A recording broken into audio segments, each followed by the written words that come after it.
And since he entered the league, he'll have a great chance to do some damage against Tennessee's secondary potentially. The Titans have been one of the league's worst defenses when deploying man coverage this year without much luck getting to the quarterback. So these are our picks. This is what we're doing here. You can see that we're all on the Ravens. We think the Ravens get a big win against the Titans. And you know what? Okay, I'm going to go to Ryan in a second, but Marcus is shaking his head because when we all pick the same team on this show, the team loses. So anyway, I'm sorry, Ravens, if we've cursed you. It's just ridiculous. I can't believe it. Anyway, we don't discuss our picks before the show. Ryan, let's talk about this game, though, for these two teams. How important is it for them to get back on track? I mean, this game is extremely important. These are two teams that had a distinct identity last year and coming into the season, and they've forgotten about that. They feel fat. They feel happy. I mean, I felt like these teams, had lemonade in the shade with their feet up. I mean, probably eating lemon pepper wings in a freeze cup. Shout out to Gucci. And that's how these teams were playing. They made sure and they got away from what they are. They got away from power football offensively, play action game. They got away from playing good defense. And they have to figure those things out. There was no way you could have told me at the beginning of the season that these two teams would be playing after midseason and it wouldn't matter and I wouldn't care and it wouldn't be to see who was going to be at the top of the AFC challenging the Kansas City Chiefs. But that's where these two teams has fallen. And so this week is extremely important, not only because they need W's, but because they need to figure out who they are in 2020 and if they can advance being that team in the playoffs this year. Els, listen, this is one of the Ryan hit the point. Like he took a lot of the what the reality is. Like two teams searching for themselves because look, no, that's fire. It's fire. I mean, we think alike sometimes. Not all the time, but sometimes.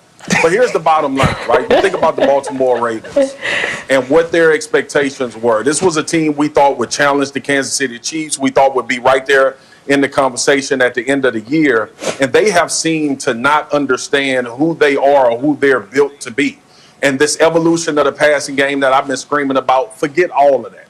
Like the Ravens need to make sure that they at least go into this game with a plan to do what they do. And then vice versa, because what I think is the most important thing and huge is that Calais Campbell and Brandon Williams is not going to play in this game. And the last outing we saw the Baltimore Ravens in, the New England Patriots and Damian Harris ran through them.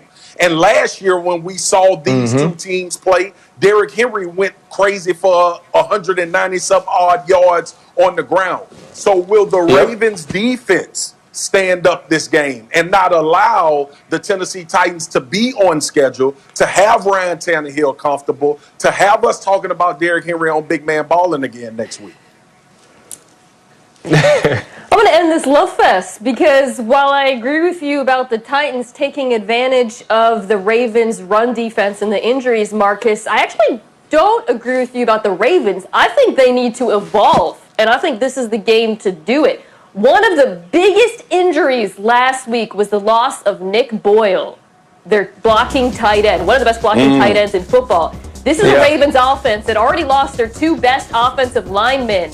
They can't run the ball the way they used to. They need to figure out a passing game. Fortunately, in Tennessee, you got a pass rush that'll be missing Jadeveon Clowney. It's the 25th best pass defense in football. This is an opportunity for them to show us that they can pass the football, that they've got a different shade to this offense because the personnel has changed and the offensive scheme needs to evolve with it. Yeah, one thing for the Ravens, the last time we saw them, it was just a ridiculous weather game and the rain was falling, all that. It should be much better in Baltimore, about 59 degrees at kickoff, so that could factor in and make them feel a whole lot better. All right, a couple weeks ago in San Francisco, Aaron Rodgers told 49ers linebacker Fred Warner that he was the best linebacker in football.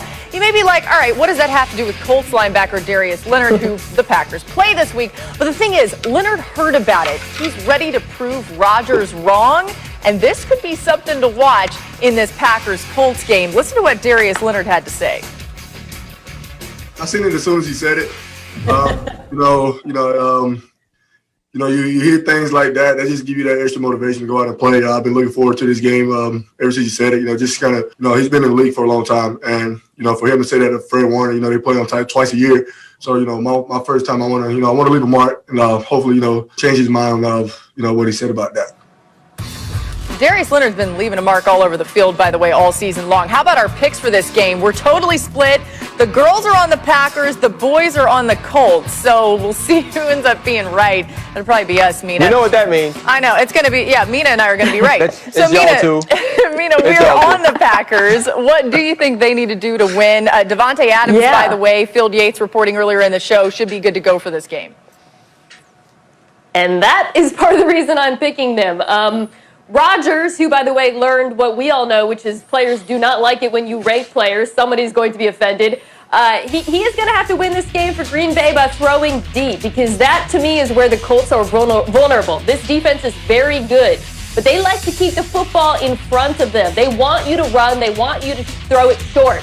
As a result, I think MVS and Devontae Adams are going to be enormous in this game. We're going to see explosive plays if Green Bay is going to win it.